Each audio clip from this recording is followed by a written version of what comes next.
नमस्कार। आज हम एक बहुत ही गहरे विषय पर बात करने वाले हैं, प्रणव यानी ओम और शिव भक्ति। जी। और इसकी प्रेरणा हमें मिली है प्राचीन ऋषियों की जिज्ञासा से। वो जानना चाहते थे प्रणव की महिमा क्या है, शिव पूजा कैसे की जाए। बिल्कुल, और जो स्रोत हैं वो काफी स्पष्ट रूप से बताते हैं कि प्रणव मतलब ओंकार वो असल में एक नाव जैसा है। नाव? अच्छा। हाँ, इस दुनिया, ये जो संसार रूपी सागर है ना, इसे पार करने के लिए कहते हैं कि ये साधक को मतलब बलपूर्वक मोक्ष तक पहुंचा देता है। शायद इसीलिए ज्ञानी लोग इसे प्रणव कहते हैं। अच्छा, प्रणव मतलब बलपूर्वक? हाँ, एक तरह से। और ये जप करने वालों के पापों का नाश करके उन्हें एक नया दिव्य ज्ञान देता है। इन ग्रंथों में प्रणव के दो प्रकार भी बताए गए हैं, स्थूल और सूक्ष्म। इसका क्या मतलब है? हाँ, ये महत्वपूर्ण है। देखिए, जो ओम अक्षर है ना, सिर्फ ओम, जी, उसे सूक्ष्म प्रणव कहा गया है। ये खासकर उनके लिए है जो जीवन मुक्त हैं, मतलब संसार में रहते हुए भी उससे ऊपर उठ चुके हैं। ठीक है। और जो दूसरा है नमः शिवाय, ये 5 अक्षर का मंत्र, इसे स्थूल प्रणव कहते हैं। अच्छा। और ये उन साधकों के लिए ज्यादा जरूरी माना गया है जो अभी संसार से जुड़े हुए हैं, जिनकी कामनाएं हैं, या फिर वो जो कर्म तो कर रहे हैं पर फल नहीं चाहते। निष्काम कर्म वाले। हाँ, निष्काम कर्मी या प्रवृत्त पुरुष। उनके पापों को मिटाने के लिए ये स्थूल प्रणव यानी नमः शिवाय या फिर ओम का ह्रस्व रूप अ उ म वाला उसका जाप जरूरी बताया गया है। और ये जाप की प्रक्रिया, मैंने सुना इसमें करोड़ों की संख्या में जाप का जिक्र है। ये तो सुनने में ही बहुत बड़ा लगता है। हाँ, संख्याएं वाकई चौंकाने वाली हैं। इन स्रोतों के अनुसार 9 करोड़ जाप। 9 करोड़? जी, 9 करोड़ जाप से पृथ्वी तत्व पर विजय, फिर और 9 करोड़ से जल तत्व पर, ऐसे ही अग्नि, वायु, आकाश, इन 5 महाभूतों पर। बाप रे! और इसके आगे भी? हाँ, इसके आगे गंध, रस, रूप, स्पर्श, शब्द और यहां तक के अहंकार पर भी विजय पाने की बात है। हर एक के लिए 9 करोड़। तो ये कुल मिला के तो बहुत हो गया। लगभग 108 करोड़। ऐसा कहा गया है कि इतने जाप से उत्कृष्ट बोध और शुद्ध योग मिलता है। साधक जीवन मुक्त हो सकता है। और नमः शिवाय का भी कुछ ऐसा ही है? हाँ, नमः शिवाय के लिए कहा गया है कि 5 लाख जाप सारे पाप मिटा सकता है और फिर और 5 लाख जाप 14 भुवनों पर अधिकार दिला सकता है। ये सब श्रोत में वर्णित है। तो ये जो साधना करते हैं शिव की, क्या वो सब एक जैसे होते हैं या उनमें भी कोई प्रकार है? नहीं, उनमें भी फर्क बताया गया है।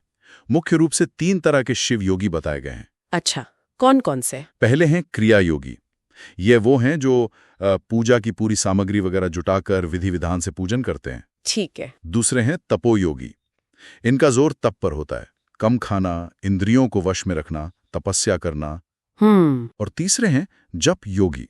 ये बस शुद्ध भाव से बिना किसी दोष के लगातार मंत्र का जाप करते रहते हैं। तो मतलब रास्ते अलग अलग हो सकते हैं? बिल्कुल, रास्ते अलग हैं पर दिशा एक ही है। और ये जो पंचाक्षर मंत्र है नमः शिवाय, इसके जाप का कोई खास तरीका? हाँ, इसे स्थूल प्रणव कहते हैं, जैसा हमने बात की, और सलाह दी गई है कि इसके शुरू में ओम लगा के जपें। ओम नमः शिवाय? जी, और इसके लिए भी विधि है। गुरु से दीक्षा लेकर किसी पवित्र स्थान पर, खासकर माघ या भादो महीने में शुक्ल पक्ष से शुरू करके कृष्ण चतुर्दशी तक। अच्छा, पूरा एक अनुष्ठान जैसा? हाँ, एक अनुष्ठान। इसमें कम खाना, मौन रहना, इंद्रियों पर नियंत्रण रखना, ये सब शामिल है। और जाप करते समय शिवजी के एक खास रूप का ध्यान करने को कहा गया है। कैसा रूप? कल्याणकारी रूप। कमल पर बैठे हैं, सिर पर गंगा और चंद्रमा हैं, साथ में देवी उमा हैं, 4 भुजाएं हैं। इस स्वरूप का ध्यान करना होता है। और अनुष्ठान के बाद? अनुष्ठान पूरा होने पर हवन करने, ब्राह्मणों को भोजन कराने और गुरु की पूजा करने का भी महत्व बताया गया है। तो ये सब जो जाप है, पूजा है, तपस्या, इन सब का असली लक्ष्य क्या है? मतलब अंत में क्या हासिल करना है? देखिए, असली लक्ष्य तो है शिव का ज्ञान पाना और मुक्ति। यही परम उद्देश्य है। मुक्ति? हाँ, इन ग्रंथों में अलग अलग लोकों का भी वर्णन है। कुछ कर्म और माया के बंधन वाले लोक हैं, जहां जीव आते जाते रहते हैं। फिर कुछ ज्ञान माया के क्षेत्र हैं, जहां नित्य भोग है, बंधन नहीं है। कहा गया है कि जो लोग सत्य, अहिंसा जैसे धर्मों का पालन करते हैं, वो काल चक्र से ऊपर उठकर शिवलोक पहुंचते हैं। शिवलोक? जी, जहां साक्षात धर्म वृषभ यानी बैल के रूप में स्थित हैं।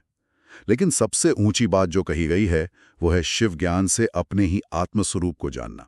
अपने आप को जानना। हाँ, अपने असली स्वरूप को पहचानना और उसी में रमण करना, उसी में टिके रहना, इसी को वास्तविक मुक्ति कहा गया है। ऐसा इसलिए क्योंकि शिव भक्त को शिव का ही स्वरूप माना गया है। अच्छा। ये मान्यता है कि मंत्र जाप करते करते उनका शरीर शिवमय हो जाता है, तो उनकी पूजा करना, उनकी सेवा करना, इससे भगवान शिव बहुत प्रसन्न होते हैं। मतलब शिव और भक्त में कोई भेद नहीं। हाँ, कोई भेद नहीं समझा जाता और उनकी सेवा से कहते हैं कि मनचाही वस्तुएं भी प्राप्त हो सकती हैं। तो आज की इस पूरी चर्चा को अगर समेटें तो सार यही निकलता है कि प्रणव और ये पंचाक्षर मंत्र का जाप ये सिर्फ कोई धार्मिक क्रिया या रस्म नहीं है। बिल्कुल नहीं। बल्कि ये चेतना को शुद्ध करने का, तत्वों पर विजय पाने का और अंत में शिव स्वरूप में ही मिल जाने का एक बहुत गहरा आध्यात्मिक मार्ग है। एकदम सही कहा आपने। ये एक पूरी यात्रा है और अंत में ये एक विचारणीय प्रश्न भी उठता है। क्या? कि अगर जैसा ये ग्रंथ कहते हैं कि अपने आत्म स्वरूप में स्थित होना ही वास्तविक मुक्ति है, परम लक्ष्य है। हाँ। तो फिर ये जो बाहरी सिद्धियां हैं या अलग अलग लोगों को पाना, उनका इस परम लक्ष्य में क्या स्थान है? वो साधन है या अपने आप में मंजिल? ये सोचने का विषय है। ये वाकई एक गहरा सवाल है, सोचने पर मजबूर करता है।